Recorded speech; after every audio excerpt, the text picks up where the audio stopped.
തെരഞ്ഞെടുപ്പ് ഏറെ ചർച്ചയായ ഡൽഹി ലോക്സഭാ മണ്ഡലം. ലോക്സഭാ തെരഞ്ഞെടുപ്പുകളിൽ ഏഴഴകാണ് ഈ മണ്ഡലങ്ങൾക്കെന്ന് പറയാം. ഡൽഹി സംസ്ഥാനത്തെ ഈ സപ്തമണ്ഡലങ്ങൾ സപ്തകർഷികളെ പോലെ അണിനിരക്കുന്ന VIP-കളും. കേന്ദ്രം ആര് ഭരിക്കാൻ പോകുന്നു എന്നത് കേന്ദ്രഭരണ പ്രദേശമായ ഡൽഹിക്ക് ഏറെ നിർണായകം തന്നെയാണ്. സംസ്ഥാനത്ത് അധികാരത്തിലുണ്ടെങ്കിലും ഡൽഹി മുഖ്യമന്ത്രി അരവിന്ദ് കെജ്രിവാളിന്റെ ആം ആദ്മി പാർട്ടിക്ക് നിലവിൽ ലോക്സഭയിൽ MP-മാരില്ല. ഇന്ത്യ മുന്നണിയുടെ ഭാഗമായി കോൺഗ്രസും AAPയും സഖ്യത്തിലാണ് മത്സരിക്കുന്നത്. അതോടെ ഡൽഹിയിൽ NDAയും ഇന്ത്യ മുന്നണിയും നേരിട്ടുള്ള പോരാട്ടമാണ്. കേജ്രിവാളിന്റെ അറസ്റ്റ് പ്രചാരണ ആയുധമാക്കി പടക്കുതിരകളെ ഒഴിവാക്കി നിർത്തിയാണ് ഇത്തവണ BJP പോരാട്ടം.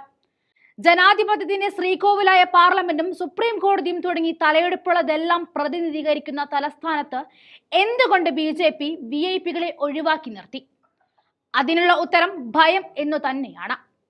സീറ്റ് വിഭജനത്തിൽ വിട്ടുവീഴ്ചയില്ല എന്ന് ആവർത്തിച്ച് കോൺഗ്രസിന് കൈകൊടുക്കാൻ മടിച്ചു നിന്ന AAP രാഹുൽ ഗാന്ധിയുമായി നടത്തിയ ചർച്ചയ്ക്ക് പിന്നാലെ AAPക്ക് 4 സീറ്റിലും കോൺഗ്രസിന് 3 സീറ്റിലും മത്സരിക്കാൻ ധാരണയുണ്ടാക്കി. ഇത് BJPയിൽ വലിയ ആഘാതവും ഉണ്ടാക്കി. സഖ്യശക്തിയായ AAPയും ഭരണപക്ഷത്തെ തോൽപ്പിക്കാൻ കച്ചകെട്ടിയിറങ്ങിയ കോൺഗ്രസും ഒരേ തട്ടിൽ അണിനിരുന്നപ്പോൾ BJPക്ക് കാലിടറി തൊണ്ടവരണ്ടു. കെജ്രിവാളിന്റെ അറസ്റ്റ് ആയുധമാക്കി മുന്നേറുന്ന BJP പതറിയതിന്റെ സൂചന തന്നെയാണ് സിറ്റിംഗ് MPയും ഗായകനുമായ മനേജ് തിവാരിയെ മാത്രം നിലനിർത്തിക്കൊണ്ട് 2014-ലും 2019-ലും വിജയിച്ച മുൻ കേന്ദ്ര ആരോഗ്യമന്ത്രി ഹർഷ് വർദ്ധനെ വരെ ഒഴിവാക്കിയത്. BJP അണിനിരത്തിയ 195 സ്ഥാനാർത്ഥികളിൽ ഡൽഹിയിലെ 7 സീറ്റുകളിലേക്കുള്ള 5 സ്ഥാനാർത്ഥികളിൽ 4 പുതുമുഖങ്ങളെയായിരുന്നു കാവി പാർട്ടി മത്സരിപ്പിക്കുന്നത്. തോൽവി ഏറ്റുവാങ്ങാൻ പരിചിത മുഖങ്ങളെക്കാൾ നല്ലത് പുതുമുഖങ്ങളാണെന്ന പാർട്ടി തീരുമാനമാകാം ഇതിന് പിന്നിൽ.